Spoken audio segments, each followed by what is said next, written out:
Psoriasis isn't just skin deep, it's a full-body battle with inflammation. Yeah. Ready to uncover the secrets to calming flares, soothing your skin, and feeling better from the inside out.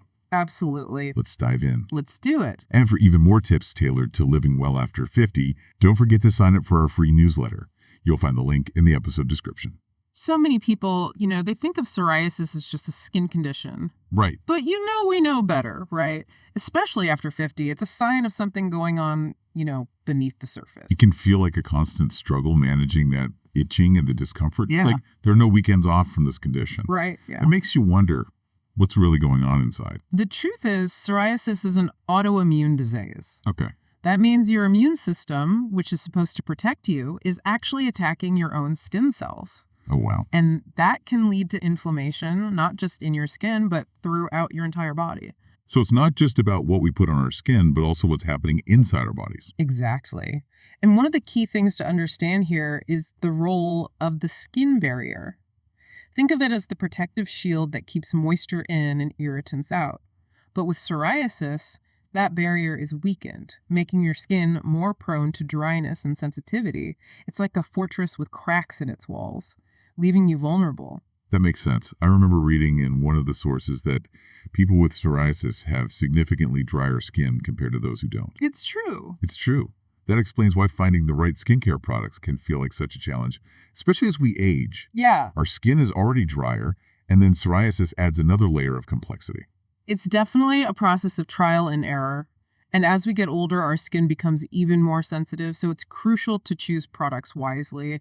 Fragrances, preservatives, and dyes are common irritants, so it's best to avoid them as much as possible. So it's like we need to be detectives, carefully scrutinizing every ingredient list. You got it. It can be overwhelming. It can be, but there are some simple things you can look for. The National Psoriasis Foundation has a seal of recognition program where products are vetted and deemed safe for people with psoriasis. That can be a great starting point. I actually saw that mentioned in one of the sources. That's a fantastic tip. Yeah. Definitely takes some of the pressure off when you see that seal. Right. Are there any specific ingredients we should be looking for or avoiding, as we get older? Absolutely. As we age, our skin produces less natural oil, making it even drier. Right. So look for ingredients that help lock in moisture, like ceramides. They're like the mortar that holds the bricks of your skin barrier together. Also, look for hyaluronic acid, which is a humectant that attracts and retains moisture. Think of it as a sponge for your skin. I love that analogy. It makes it so much easier to understand. Mm-hmm. It's like we're giving our skin a tall glass of water. Exactly. And don't forget about gentle exfoliation. As we age, our skin cell turnover slows down, leading to a buildup of dead skin cells. A gentle exfoliant, like salicylic acid, can help remove those cells and reveal brighter, smoother skin. So it's about striking a balance between gentle exfoliation and intense hydration. Precisely. It's about finding that sweet spot where your skin feels nourished and revitalized. Speaking of revitalizing, one of the sources had this great tip about chilling your moisturizer in the fridge. I have to admit, I was skeptical at first, but then I tried it and wow, it feels amazing, especially on those days when my skin is feeling particularly inflamed. It's such a simple but effective trick. It is. The coolness helps constrict blood vessels, reducing redness and inflammation. Yeah. Plus, it just feels so refreshing, especially during those hot flashes we all know and love. It's like a mini spa treatment right at home. And it's perfect for those of us living in warmer climates. Now let's talk about another hot topic, the sun. It seems like there's always a debate about whether sunlight is good or bad for psoriasis. Where do you stand on that? It's a bit of a paradox, actually. On the one hand, UVB rays, which are found in sunlight, can actually help slow down skin cell growth and reduce inflammation. So some sun exposure could actually be beneficial for psoriasis. It can be, but it's crucial to be cautious. Too much sun exposure can damage your skin and trigger flares. And as we age, our skin becomes thinner and more vulnerable to sun damage, not to mention the increased risk of skin cancer. So it's all about moderation and protection, right? Exactly. If you're going to be out in the sun, wear protective clothing, a wide-brimmed hat, and of course, sunscreen. Speaking of sunscreen, are there certain types that are better for mature skin? Or for people with psoriasis? Look for mineral-based sunscreens with zinc oxide or titanium dioxide. They're gentler on sensitive skin and less likely to cause irritation. And choose an SPF of 30 or higher for adequate protection. Great advice. I've also heard that it's important to apply sunscreen even on cloudy days. Is that true? Absolutely. UV rays can penetrate clouds, so it's essential to protect your skin year-round, regardless of the weather. Think of it as a non-negotiable part of your daily routine, just like brushing your teeth. I love that analogy. It makes it so much easier to remember. And remember, if you have any open sores or active flares, it's best to avoid sun exposure altogether and keep those areas covered with clothing. That makes sense. We want to protect our skin while it's healing. Now, let's shift gears a bit and talk about another important aspect of skin health: hydration.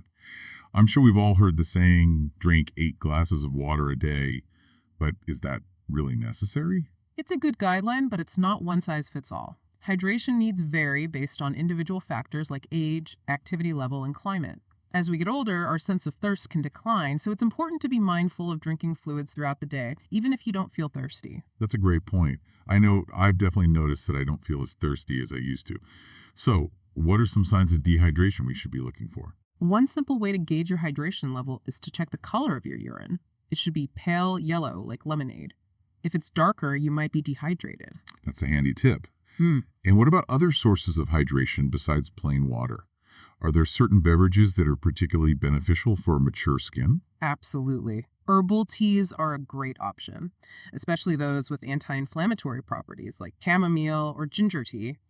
And you can also add slices of fruit or cucumber to your water for a refreshing and hydrating boost. I love sparkling water with a squeeze of lemon. It feels like such a treat. Yeah. And it helps me stay hydrated. What about those fancy electrolyte drinks? Are those beneficial for us as we get older? Electrolyte drinks can be helpful if you're sweating a lot, like during exercise or in hot weather. But for most people, getting electrolytes from food is sufficient.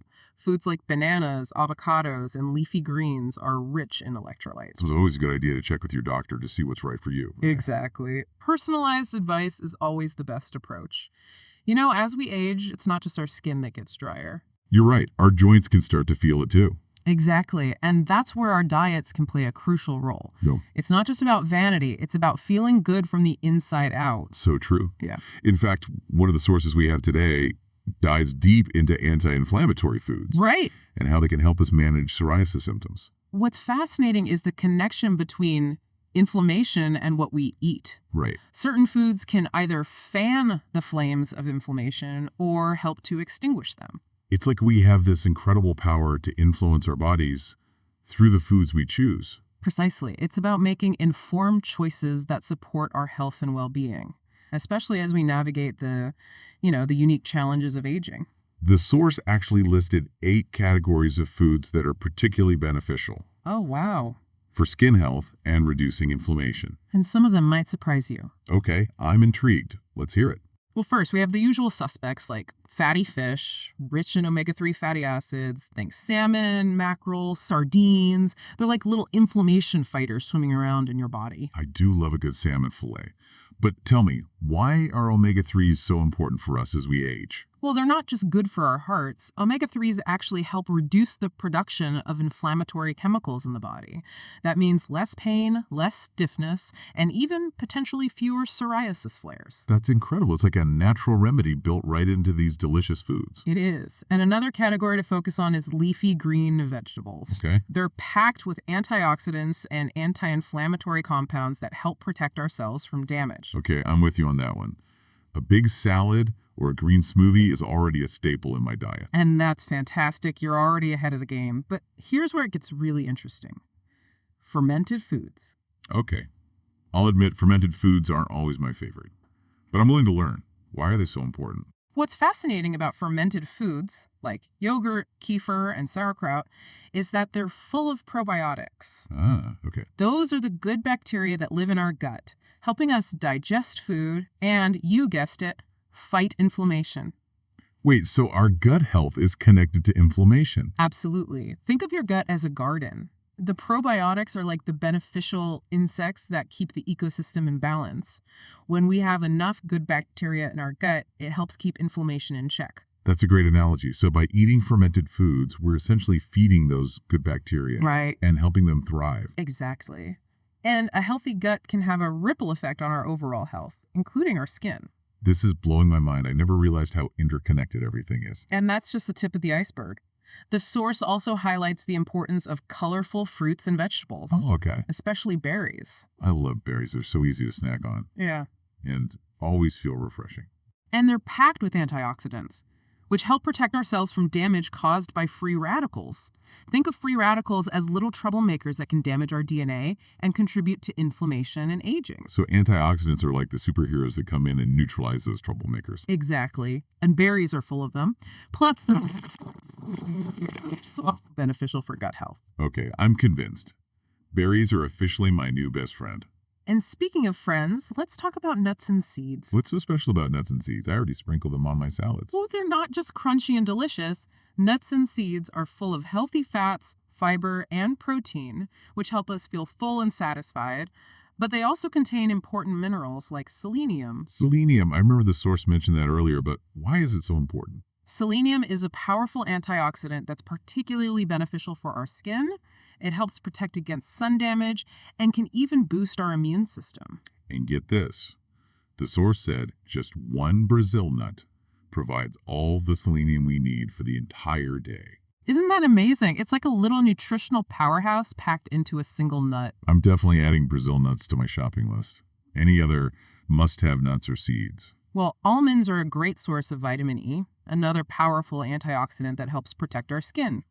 And pumpkin seeds are packed with zinc, which is essential for wound healing and immune function. So we're talking about a real all-star team of nutrients here. You got it. And here's another interesting one. Tomatoes. Tomatoes, what makes them so special? Tomatoes contain a powerful antioxidant called lycopene, which has been shown to protect our skin from sun damage. So it's like an internal sunscreen. Exactly. Lycopene helps absorb harmful UV rays and protects our skin from premature aging. Wow, I never thought of it that way. So a simple plate of pasta with tomato sauce is actually doing my skin a favor. It is. It's all about making those small, everyday choices that add up to big benefits in the long run. I'm loving this. We've talked about fish, leafy greens, fermented foods, berries, nuts, seeds, and tomatoes. What's the final category of anti-inflammatory foods we should be focusing on? Last but not least, we have collagen-rich foods. Collagen is a protein that's essential for healthy skin, hair, nails, and joints. I've definitely noticed my skin losing some of its elasticity as I've gotten older. Can eating collagen-rich foods actually help with that? It can. As we age, our bodies produce less collagen, which leads to wrinkles, sagging skin, and joint pain. But by incorporating collagen-rich foods into our diet, we can help replenish our collagen stores and maintain our youthful glow. Okay, I'm sold. What's some good sources of collagen? Bone broth is a fantastic source of collagen. Yeah. It's also rich in other nutrients that support gut health and reduce inflammation. I've heard great things about bone broth. I even seen bone broth protein powders at the store. Are those a good option too? They can be. But it's always best to get your nutrients from whole foods whenever possible. Homemade bone broth is relatively easy to make and allows you to control the ingredients. I might have to give that a try. It's all about expanding our culinary horizons and embracing new ways to nourish our bodies. This deep dive has been such an eye-opener. It's incredible how much our food choices can impact our overall health, especially as we age. You said it. By making mindful choices and incorporating these anti-inflammatory powerhouses into our diets, we can support our bodies from the inside out and live well after 50 and beyond. You know, after all that talk about delicious anti-inflammatory foods, Yeah, I'm feeling inspired to get creative in the kitchen. I bet. But for those of us who aren't, culinary wizards, You're right. are there any simple swaps or additions we can make to our existing meals Oh, absolutely. to boost their anti-inflammatory power? You don't need to overhaul your entire diet overnight. Right. Start by focusing on incorporating 1 or 2 new anti-inflammatory ingredients each week. Okay. For example, if you're making a stir fry, toss in some chopped ginger or turmeric along with your vegetables. That sounds easy enough. Yeah. I'm always looking for ways to add more flavor to my dishes. Right. What about breakfast? I usually just have toast and yogurt in the morning. Well, why not top your yogurt with some berries and a sprinkle of nuts and seeds? You'll be getting a boost of antioxidants, fiber, and healthy fats all in one delicious bowl. I love that idea. It's the simple change that makes a big difference. It is. And speaking of breakfast, Mm-hmm. I've been hearing a lot about bone broth lately. Yeah. Is it really as beneficial as everyone says it is? Bone broth is definitely having a moment. Yeah. And for good reason. Okay. It's a rich source of collagen, Right. which, as we discussed earlier, is essential for healthy skin, joints, and bones. Yeah. As we age, our collagen production naturally declines, Right. so it's important to replenish those stores through our diet. So sipping on a warm cup of bone broth is like giving our bodies a collagen boost. It is. I can get behind that. It's like a warm hug for your insides. I love it. And bone broth isn't just good for collagen production. Okay. It's also packed with amino acids, which are the building blocks of protein, and other nutrients that support gut health and reduce inflammation. I'm definitely going to give bone broth a try. Yeah. Maybe I'll even try making my own. It's easier than you might think. Okay. You can find recipes online or even purchase pre-made bone broth from your local health food store. This has been such an enlightening conversation. It has. I feel like I have a whole new understanding of how to support my body from the inside out. I think so too. It's amazing how small changes in our diet Right. can have such a profound impact on our overall health and well-being, Yeah, especially as we age. absolutely. I couldn't agree more. And remember, it's not about being perfect. You got it. It's about making gradual changes that you can stick with over time. Exactly. Start with small steps, listen to your body, and find what works best for you. This deep dive into living well after 50 with psoriasis has been incredibly informative and empowering. It has. We've explored the complexities of this condition, What? uncovered practical tips for managing symptoms, and discovered the power of anti-inflammatory foods. We've learned that psoriasis is more than just a skin condition.